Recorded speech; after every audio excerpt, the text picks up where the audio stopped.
I'm Corey here with Armchair Rockstar. Today we're in Nashville at legendary Gruhn Guitars with the legend himself, George Gruhn. How are you today? Well, I don't know if I'm legendary, but I'm here in person. Oh my goodness. Well, it was interesting when we came here. We were coming down. I live in St. Louis. We're coming down from NAMM. And when I realized that I hadn't been to Nashville in 15 years probably, and we were at another store and somebody said, just run around the corner to Gruhn. And I thought, wait. And it just clicked to me. And I was telling Jacob, we need to go over there. And I said, when we got here, I picked up the book and I said, this is why we need to be here. He literally wrote the book on vintage guitars. How long's that been now? Since the book? Yeah. Well, I think we can just check the copyright. That's a good idea. It's been some years, but it has become pretty standard text in the industry. As you can see, copyright 1991. And somehow that doesn't seem very long ago to me, but in reality, here we are in 19, hell, we're not in 19. We're not in 19 anything, are we? 2019. And so 1999 was 20 years ago, and 1991 obviously, therefore. It's been almost 30 years. So here we are. How long did you spend on that? This book took close to 3 years. Really? If you're writing just a novel, it's easy enough. Any decent author can knock out a page or two or 3 or 5 or 6 in a day. Yeah. And if you just write 1 page a day, that's 365 pages of book in a year that you could do. And if an author publishes 1 novel a year, they're considered a prolific author. Yeah. But on this, you got to research a lot, look up a lot of information, so sometimes a page might take a week. But it's a different type of book. It's a reference book. More of a textbook than a novel. It's an identification reference guide, and specifications of the models, and a pretty thorough listing of who made what and when. But it's now some years since that was done, and companies like Fender now make more different models, even of just Stratocasters alone, than they made of all the models combined that they made during the pre-CBS era. Oh my goodness. So it's quite a different thing. There's dozens upon dozens, actually hundreds of It would be next to variations of impossible Stratocasters. to To try to get that up to the current date with all the variations of Stratocasters, it would take an encyclopedia to do it, and frankly a lot of these new variations are of no relevance to anybody now and probably never will be later either. Yeah. They're not golden era pieces. I guess what made them golden era was at the time nobody thought of them as collectible, as something that would one day have value. Well, that didn't automatically make them good. Correct. But the fact is they were made well. It was a time when good materials were readily available. Labor was relatively cheaper, and people expected quality. But today, things are much more automated, but a lot of the younger generation not really that interested in things that are truly collectible. They just want utility tools, and they're willing to accept something that may not be all that inspirational to play. Yeah. So It's kind of sad. It's pretty sad. But there's not a lot of guitar heroes right now. There's a lot of good guitar players. There are. But there's not that many that are just considered great guitar heroes the way there were in the 60s through certainly the mid-70s. The Claptons, the Jimmy Pages. That stuff happened in the 60s and into the mid-70s. Mhm. After that, the scene changed pretty radically, and there haven't been near as many real great guitar heroes. A few, Yeah. but there's certainly plenty of people who play well, Mhm. but not a lot that are just considered guitar gods. You know, and it's almost like I think a lot of it boils down to the change in the music industry itself. Even there's not the love for, like to me, a guy like J.D. Simon is working his way to that same caliber, and but the passion for that kind of music is not what it was when the Allman Brothers and the Blues Breakers were still on top of everything. Well, I think that the demographics of the market are changing, Mhm. and the millennials don't necessarily share the same interests as baby boomers. We didn't share the same interests as our parents either. But at least we had some pretty darn good music that we did care about. Mhm. And right now, I'm not enamored of rap and hip hop. Yeah. Obviously, some of it has merit, more so than others, Yeah. but it's just not my particular taste. Yes. And Same with me. the fact still remains, it's a lot harder to get ahead in the industry now. Mhm. Publishing rules have changed, and musicians are not getting paid much for their online music, Yeah, it's pretty or sad. online videos or audio. Mhm. So it's a changing environment, but I'm not claiming that I understand every bit of it, or I'm not going to get into a big song and dance routine about whether it's fair or not. Life Yeah. isn't necessarily fair, but what I am finding is that finding my place and our place in this mix is harder than it seems to have used to admit. Yeah.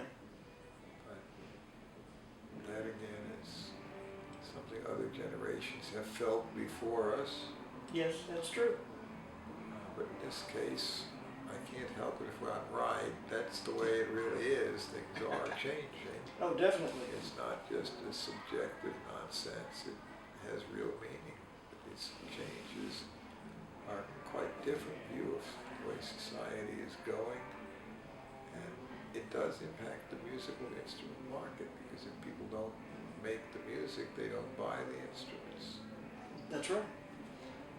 You know, and picking up your first guitar is all a matter of seeing Slash in my generation, or Jimmy Page, Keith Richards, or and there's not that iconic generational guy out there right now that I see, at least.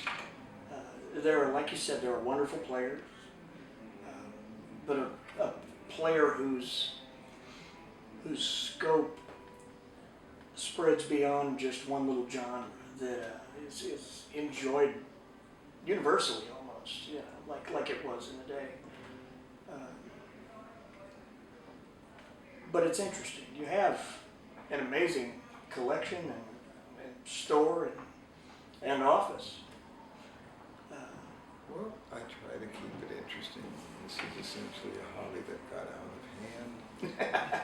It started in the college dorm room. Gradually, I couldn't keep it all in there, so I shared an apartment with another student. And he wasn't much of a musician, but he put up with what I had, my menagerie instruments, some people coming and going to look at them. Yeah. But it worked. When I bought a building, started a business, Tut Taylor plays dobro, used to play with John Hartford's band. The area played albums recorded with Tut was with them. He could set things up a bit and do some physical work, get places like the shop building ready. Mm-hmm. He was a professional sign painter, so he could sure do that quite well. But it was a different world. It was a small shop, 12 square feet when we started the store. Oh, wow. And later, I bought building at 410 Broadway. That would have been in '76, beginning of the year, and that one had 6,500 square feet on 3 floors. I thought I'd never fill it. It took me less than a year. But so never turned into about, somewhere between late August and early September. I needed more space, and we were at least able to finish out some of it. Yeah. But This is a neat building. this building here has close to 18,000 square feet on 3 floors. And it's full. It is indeed. It's a real trip through history to walk through as well. I mean, guitars built from this year to some of these, I'm certain, dating back to the 1800s. We have one guitar up here on this floor. It's 1842. Oh, wow. Very playable condition. I have another one out on the wall there. It's 1856. Also very playable and fine condition. Oh, wow. So they do last. Yeah. And a good one will still sound nice. Absolutely. They don't shift to go bad anytime soon. There's plenty of times when somebody will come in with a photo taken on the day they were 10 years old. He's got a big smile and he's got to fall forward. Just keep in mind that not all the good instruments have been found yet. There's plenty more still out there, but they're increasingly harder and harder to find. Yeah. But we certainly find things. So, but it keeps evolving. The business is never boring. Oh, no. It keeps changing. What I do now is not at all what I did a year or two ago even. Yeah. For one thing, my stepson Eric is the company president and general manager. I'm chairman and CEO. That means I can still work 6 days a week, and I may be answering emails at 5 in the morning until 10 p.m. if I feel like it. But if I don't feel like something, I can hand it off to Eric or somebody else in the business. That's right. So I can just concentrate on what I like to do. And You've earned that. well, whether I've earned it or not, it actually works well for the business, because if I try to do things that I'm not competent at, that I could have hired somebody to do better, that's not good business management. And if I am competent at it but don't have enough hours of the day, I'm also better off to have turned it over to others who do it right, efficiently, right, and then I can look at stuff that comes. I just, basically what I'm trying to say is I do what I'm good at. Yes. If there's something I'm competent at, I can do it. And if there's things that I'm not particularly competent at but need to be done in the course of business, I can give that to others to do. And they might be better at that thing. Well, I found out early in the business that I tried learning repair work, and Randy Wood was my repairman at the time we first opened. He was very good. But he could teach me things, and I could get decent at it, but I could hire people relatively cheap for less money than it took away when I was trying to do things in repair and wasn't tending to other aspects of the business that I was better at. Yeah. If I'm doing repair and every time somebody walks in I view it as an interruption and a nuisance, I won't give them good service, I won't do a good job at the repair, and it doesn't work for the business. That's right. It's more profitable for the business to have me doing my stuff. Looks like my kitty wants. Looks like your little buddy's out there. Yeah, somebody let him out. So I spent a little time visiting with him yesterday. Sweet kitty. Still gets down to, I have gotten to the stage where I'm not doing the same stuff now that I did even a year ago. A year ago I was doing a lot of the appraisals myself. Joe Spann was helping me, but I was still doing the bulk of the heavy lifting. I let him do most of that now. Now I just proofread him, make sure everything looks exactly right. We don't send one out that I have not reviewed or not read, but I don't personally have to write every one of them. That's right. That frees me to do a lot of other things like guitar designing, which I like to do. Yeah. So I get to spend time doing what I'm good at, but the fact is it is a shifting demographic to the market, and that's inherently unstable, but it's actually been a shifting demographic market throughout other generations too. Oh yeah. It is not new that things change. Yeah. That's just the nature. I'm still having fun at what I do, but it is certainly competitive. It is. Reverb, eBay, brick and mortar stores, guitar shows, they're not here to help me. No. They're here to help the people who run those sites. Yes. But in spite of that, I can say that many companies are making the best guitars now that they've made in my lifetime. Quality of new Martins, Gibsons, and Fenders is very good. It is. So that's good. And so far as the quality of a brand new Martin, I can sell Martin Sinker mahogany guitars with Adirondack spruce Yeah. for less money than anything used or vintage in the same price bracket that I can get. It's fine. So it's, in that sense, quality is good. It's not necessarily up to the true golden era of 50s electrics or 30s acoustics, but it's still pretty darn good. It is. And it works well. And so getting a decent student model guitar to get started on or as a step up is less money, inflation adjusted now than it used to be. Mhm. Pretty darn good. And honestly, for a student, the lower end is a lot better guitar than it was Lower at one end point. is better today, and the upper end is not as good, but it's still pretty darn good. That's right. It's not true golden era, but it's truly still some surprisingly good instruments. So all is not lost. So there's plenty of change. It'll Things keep keep change. evolving, but we're surviving and even having some fun. That's right. So that works, and it pleases me. That's good. It does me as well. Thank you, Mr. Gruhn. Thanks for I having me. appreciate your time. It's been a pleasure. Okay. All right.